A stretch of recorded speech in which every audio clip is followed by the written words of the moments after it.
Magkano yan? 4.5. Limutak pa yung wallet ko, pre. Hi guys! Welcome to Kabayan Hypermarket.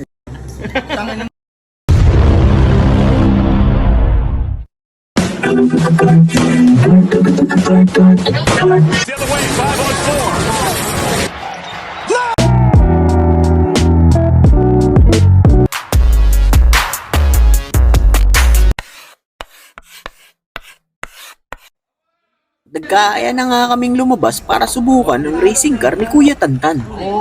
At hindi naman nagpapahuli si Kuya Eman sa pagpapasikat dahil isa daw siya dating pedicab driver. Sa sobrang galing niya, binuhat na niya. Angas oh.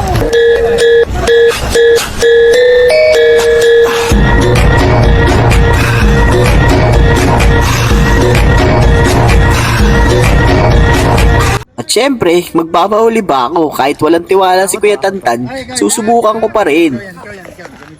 Oo nga, tiwala.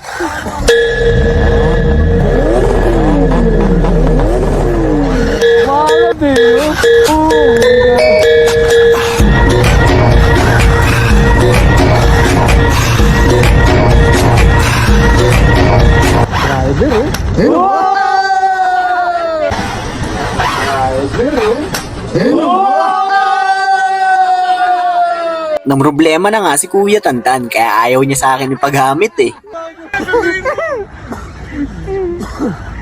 Wala na oh.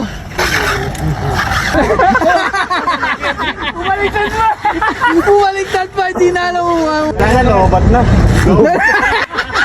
Nalobat eh. Hindi na mapaandar, nalobat bigla eh.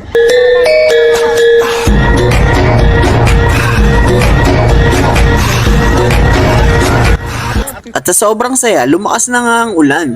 Shoutout na rin pala kay ate na nagtatrabaho sa Grand Kabayan Hypermarket Supermarket. Hi guys! Welcome to Kabayan Hypermarket. Dahil nga umuulan, kakain na lang kami sa pinasarap ng lugaw na over pa sa overloaded, kahit hindi anli. At sinerve na nga ni ate ang aming lugaw. Sa itsura pa lang, mapapadami ka na ng kain sa halagang libre lang. Meron na siyang itlog, meron na siyang baka, meron pa siyang shrimp. Pero hindi mo yun alam. Hanapin mo na lang. At tuturuan tayo ni Kuya Eman magpiga ng lemon ay di puta na hulog. Kung bibitaw ng mahinahon ako pa'y lulubayan ng... Hindi mo pa ng ano? Oo na yan boy, tama nga. Ano yan? Oo. Dating lang ako sa kabayan ah. Titingin ka sa kabayan? May bidensya ka gagawin. Dating lang ano? Tangan mo hindi. Sakto mo naman. Oo, putangan na. Edit mo yan, putangan mo ha. Edit mo yan ha, edit mo yan. Skatto ka. Hindi mo kasi hindi magbabayad. Sa best. Eh, sarap ba yan? Patak pa na yung wallet ko, pre. Okay lang. May pera naman si Ivan. Cellphone pa naman eh. Pwede pang bayad nun ka. Pawis na pawis ka, pre. Friend, magkano yan? 4.5. Chicken! Chicken! 4.5. Chicken eh! Bayaran mo, pre. Bayaran mo. Ang sarap pala ng lugaw sa pinasarap. Sa sobrang sarap, hindi namin naubos.